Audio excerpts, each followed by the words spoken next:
First presentation is by myself and by Johannes Douma. We're going to do a tandem presentation. And I first want to show you some family pictures. This is when Johannes and I were, when Johannes was radiating. This was a couple of months ago. He was the third Douma. But I want to take you back to 1996 when Huub Douma got his master's degrees. And this was an interesting time. And this was a time, as you can see, when we were still wearing wigs during the master's ceremony. And this is the thesis defense of Jan Douma, who's the father of Johannes Douma. You see him on the left. And on the right you have the thesis committee. And for those who've been in the field a long time, there's Klaus Helby in front, and Anatoly Levshin, and Anders Zlotowski, who hasn't changed a bit, by the way, he's the only one, and Colin Sayers. And for the students, you will like this, There's a woman in front, and she has a stick with bells, and every thesis defense is exactly 45 minutes. And at the end of 45 minutes, she comes in, and she bangs the sticks with the bells on the ground, and she says, Hora est, which in Latin means the hour is over. And whoever speaks has to stop. And it's done. And so during the thesis defense, you hear these bells approaching the room, and you know it's over. It's very nice, very nice. We should have that in Golden too. Anyhow, at the SEG meetings, this would be perfect. Yes, yes. Sven, you earned another keyboard. I'll send it to you. So I'm going to continue on a topic that Johannes talked about yesterday, which was about focusing of wave fields, and especially with the purpose of localizing microseismic events. But I guess it's also obvious to you that whatever we're doing here also can have implications for imaging, and because that's also a different way of focusing. And Johannes argued that by using deconvolution rather than time reversal, you obviously get a better focusing in time.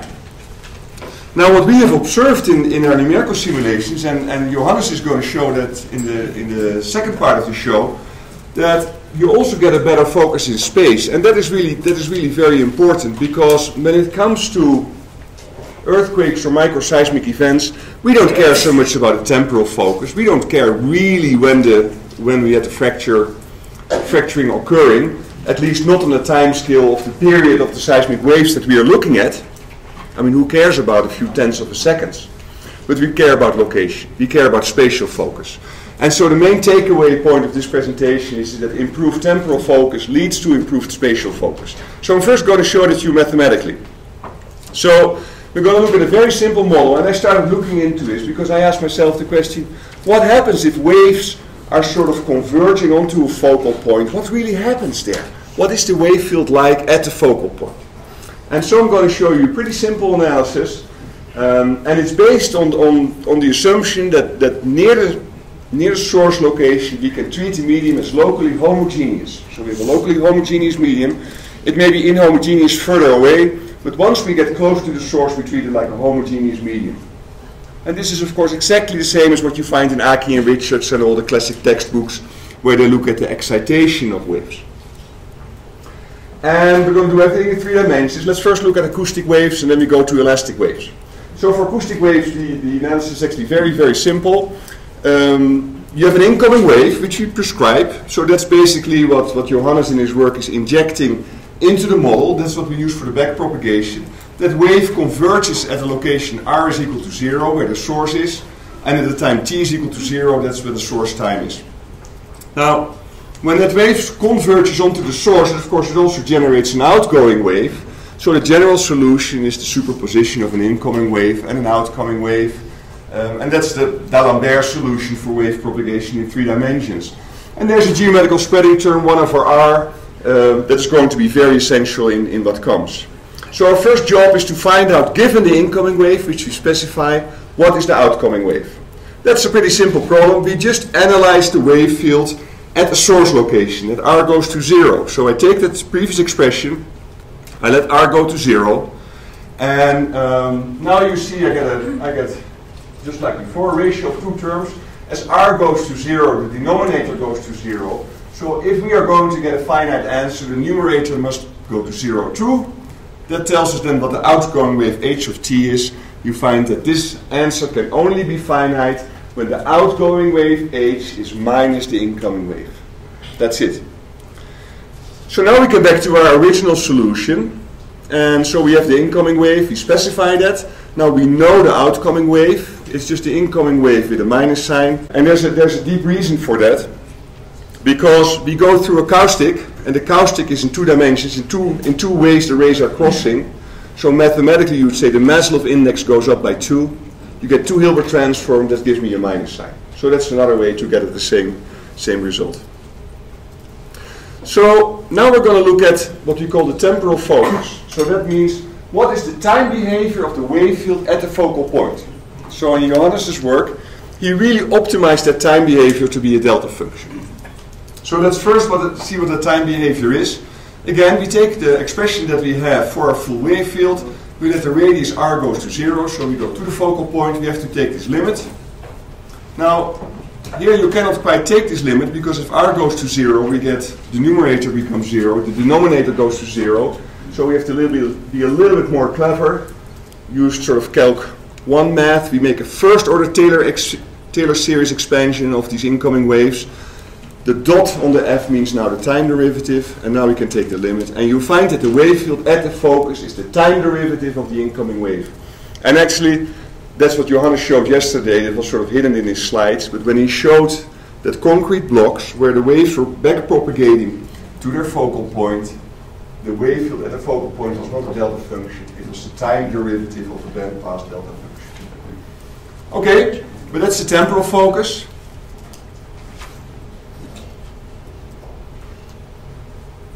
Let's now go to the, so we know here the temporal focus is the time derivative of the incoming wave. Let's now look at the spatial focus. The spatial focus is what is the behavior of the wave field at the time when the source goes off, t equals 0, as a function of space. That's really the function we want to make as peaked as possible in time. So let's analyze this function too. Well, it's very simple to analyze. We take our general expression for the total wave field, we set t is equal to 0, and you see it's the same function f, it's the same incoming wave.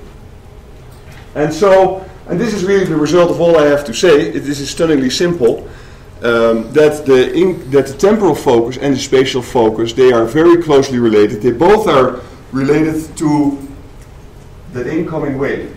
And this means that if you get a good temporal focus, what does this mean? Getting a good temporal focus means that that function f of t is a peaked function in time. It is only non-zero at the time t is equal to 0, and then it falls away very quickly. It goes to 0 very quickly, and it is close to 0 for non-zero times. That means having a good temporal focus. If that is the case, if f is a peaked function of time, then of course also the spatial focus, which we call big R here, is a peaked function of location, which means that good temporal focus is good spatial focus. One implies the other. And that's what we observed in our numerical simulations, and it's important because it gives you a design criteria for finding focusing operators. Now this can all be generalized for elastic waves, and this gets really messy. I'm not going to give you the details. You know, this requires a lot of work with special functions, and I realized doing this work that this is an art that we lose in our community. You know, we don't teach students anymore circle Bessel functions and all that sort of stuff. This is disappearing. The success of computers is making us dumber in this regard. It's sad.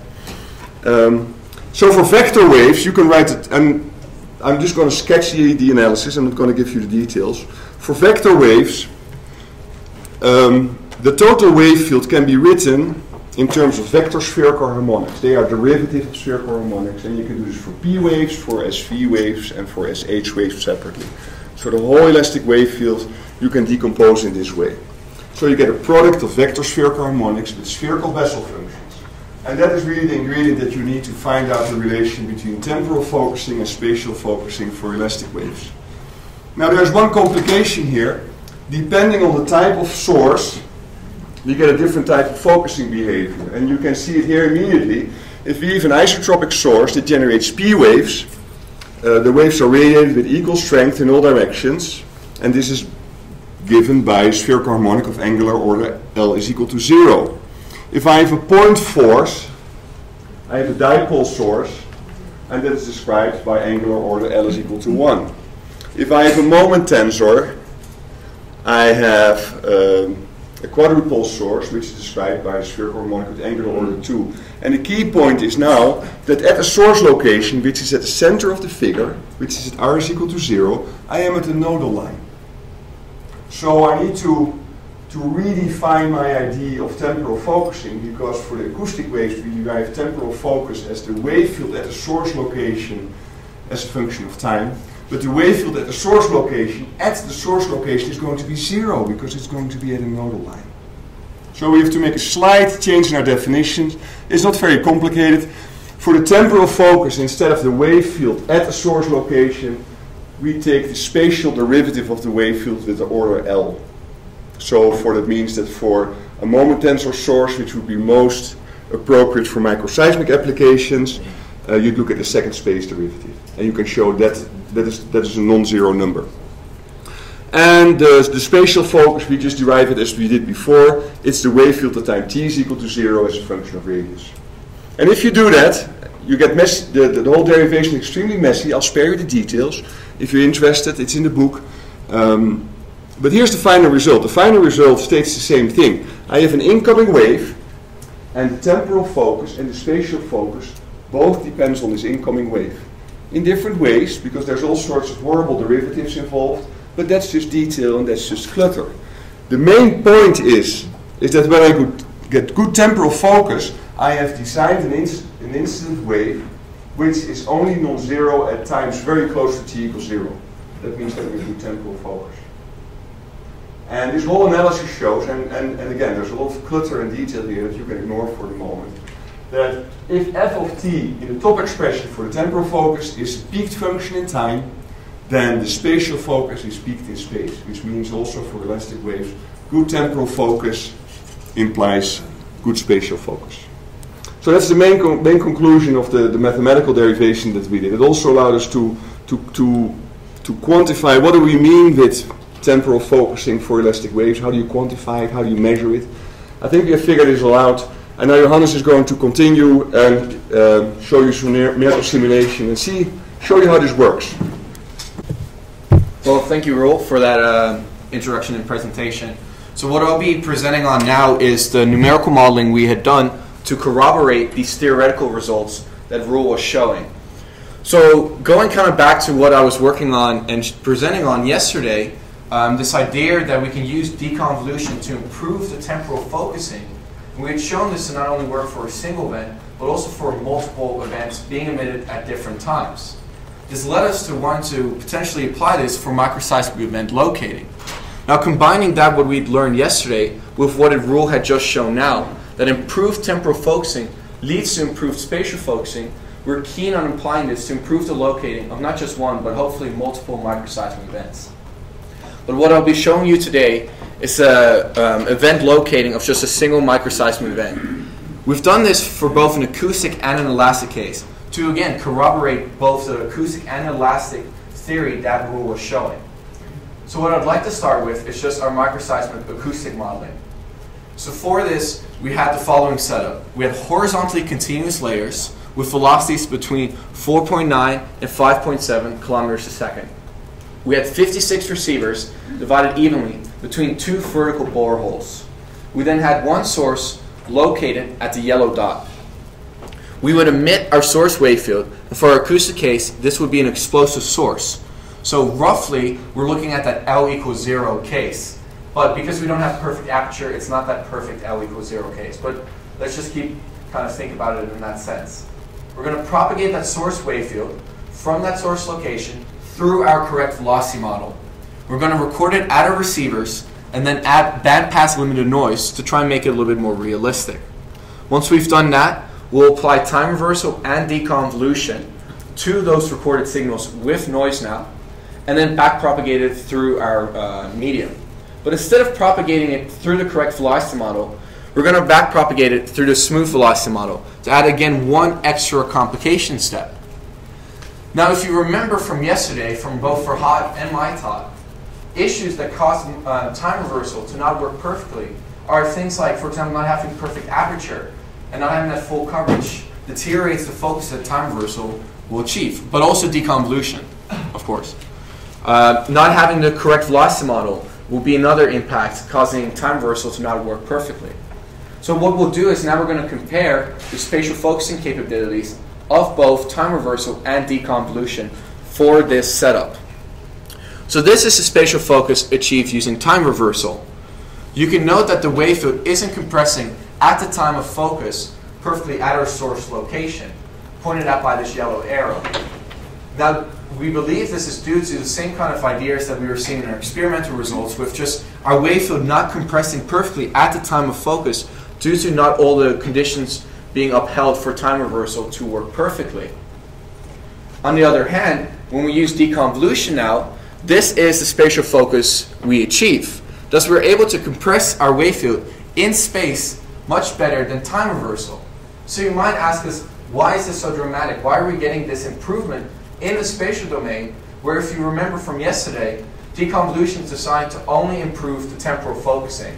It's not improved, it's not made to improve the spatial focusing.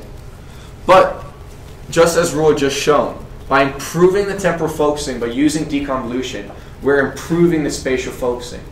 So just to show you that in a different way, at our source location, we looked at the wave field as a function of time, to look at the temporal focusing of each method. So here is the temporal focusing for time reversal at our source location. You can note that this isn't a perfect temporal focus. We have at the time of focus, it's almost a 2-spike focus, causing our wave field to not focus perfectly at that time of focus. And that's again due to the certain conditions not being upheld. Using deconvolution, on the other hand, we're able to try and compress this wave field into one single spike better. We're trying to improve this temporal focusing, which you can note in this figure. This improvement then in temporal focusing translates now over to an improvement in spatial focusing, as Roel had shown theoretically, and as I will show here in this 1D slide. It's a cross-section through the depth of our source location. So you can now see that for time reversal on the left bottom side, our wave field isn't compressing perfectly at that time of focus at our source location in the spatial domain, even though, again, deconvolution was made to improve the temporal focusing. Next, we want to look into the elastic modeling and add a little bit more complexity to it. Roel was doing this for the L equals 0 case, an explosive source. He had shown it for a point force, an L equals 1, and for a moment tensor, a double couple with L equals 2. What I'll show you here today, due to time constraints, is just a horizontal point force, just to show you this idea again that if we do have improved temporal focusing, we expect to see improved spatial focusing. The model we used for this was the exact same as for our acoustic, with the same kind of velocity structure of horizontally continuous layers. We use the same p wave velocity values, and for our S waves, we just have the p wave velocities. We propagate our wave field, record the vertical and horizontal displacement now at our receiver location. Then we'd apply time reversal and deconvolution, and instead of propagating it back through the correct velocity model again, we do the smooth version of the p and the s. Now we added one other step. Instead of looking at the focusing capabilities, the spatial focusing capabilities for the horizontal and vertical displacements, we rather looked at decomposing the wave field into the p and s component and looking into improving the focusing of that p and s component. So for the first thing we'll look at is this horizontal point force. So at the time of emission, for horizontal point force, the radiation pattern for your S component looks like the following. This is our ideal result, which we would like to reconstruct with our focusing capabilities. So going through this workflow that I've described, and I guess we'll go, okay, that comes back quick. As I described, we're going to do that back propagation and look at it now how those spatial focuses compared. So the first thing we'll look at is time reversal. So we take our horizontal and vertical components, have that added noise, apply time reversal, back propagate those components, horizontal and vertical displacement, but now decompose the wave field into the P and the S component by calculating the curl and divergence. This is the spatial focus we achieve using time reversal for the S component. You can see that we're actually able to reconstruct that dipole focus that we had seen from our original source wave field. at the time of emission, our S component. Using deconvolution, we're also able to reconstruct that dipole type focus. Now there's really no significant improvement using deconvolution for this S component. So here's deconvolution, here's time reversal. Here's deconvolution, here's time reversal, and deconvolution. Now we believe one of the reasons for this as well is due to having now this nodal line that Roel was discussing as well, intersecting our receivers. We were actually worried in the first case that deconvolution would break down and fail due to having now a nodal line intersecting our receivers. Because at that receiver, we don't expect to record a lot of energy. But what deconvolution is doing is we're applying the same operator to every single receiver. We don't weight them differently, because if you were doing it perfectly for HOTS work, for example, giving every receiver a different weight, you would want to give that receiver on your nodal line a very small weight because it's not supposed to be recording a lot of the energy. But with our method, we were worried it would just suddenly blow up. However, as you can see, we're still able to generate this dipole focus even when our nodal lines intersect our receivers. But now if we go to the P component, the nodal line now runs parallel to our receivers because our radiation pattern is just turned 90 degrees. And so our energy is now propagating towards our receivers. When we now apply both methods, we'll see a dramatic difference. If you remember correctly, for our acoustics, we were seeing the wave field not compressing perfectly at the time of focus. Now for this P component, when we do the spatial focusing using time reversal, this is the result we get. And we see something very similar. That part of this wave field isn't compressing at the time of focus, pointed out by this yellow arrow. Due to this, we're not generating this perfect dipole focus that we would like to see to reconstruct that radiation pattern for the P component. Now using deconvolution on the other hand, we get the following result. You might say, wow, this is dramatic, and why would it be such a big difference? Well, I'll show you in a second. It all has to come back to that same story about improved temporal focusing leads to improved spatial focusing. But let me first discuss this result. So you can note now that by using deconvolution, we're able to compress that wave field much better at the time of focus at our source location. And therefore we're able to reconstruct that P component's radiation pattern significantly better. So I'll toggle between the two. Here's deconvolution, time reversal, deconvolution, our original start. Deconvolution, time reversal, deconvolution, our original start. So I was saying, just hold on 1 second, we'll look at that temporal focusing. Well, here in the top row is the temporal focusing for the P component. On the left, time reversal, on the right, deconvolution. Then the bottom row is the temporal focusing for the S component. In the bottom left, time reversal, bottom right, deconvolution. Let's first look at that top row. You can note a dramatic difference in the temporal focusing for each method for the P component. You can note that deconvolution is able to compress that wave field significantly better than time reversal and compressing that into a single spike into almost more of a direct focus. Now I would like to point out though what Roel was saying. This isn't just looking at the wave field as a function of time, because there's these nodal lines at our source location. So what these are really doing are we're taking the derivative in either the x or the y direction as our theory told us to do to represent this temporal focusing. And the bottom, for the S component, you can note no real difference between time reversal and our deconvolution in generating that temporal focus. They're almost comparable. Thus, it's no surprise that if we were only given this result and we knew the theory that Roel had presented on, we would conclude that yes, for the P component, we expect to see an improvement in the spatial focusing using deconvolution, and for the S component, we wouldn't expect to see any significant difference. And that's exactly what we had seen. So now let me finally conclude. Deconvolution, well, first the main point actually from Roel, improved temporal focusing implies improved spatial focusing. We've seen this now for the acoustic case and for this elastic case, where for one component we were able to improve it, the temporal focusing, leading to an improved spatial focus. But for the other component, the S, we saw no significant improvement in the temporal domain.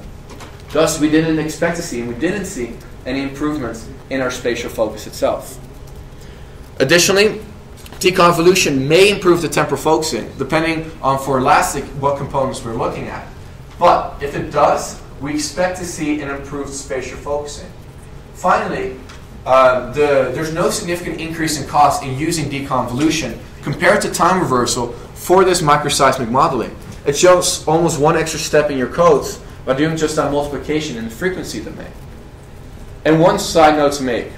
Farhat will present to you next on his work, and you've seen some of his work already on locating events yesterday.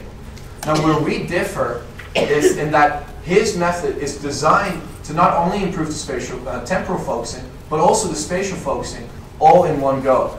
Whereas we are trying to only improve the temporal focusing, which through this theories then tells us, well, we would expect to see then improved spatial focusing as well.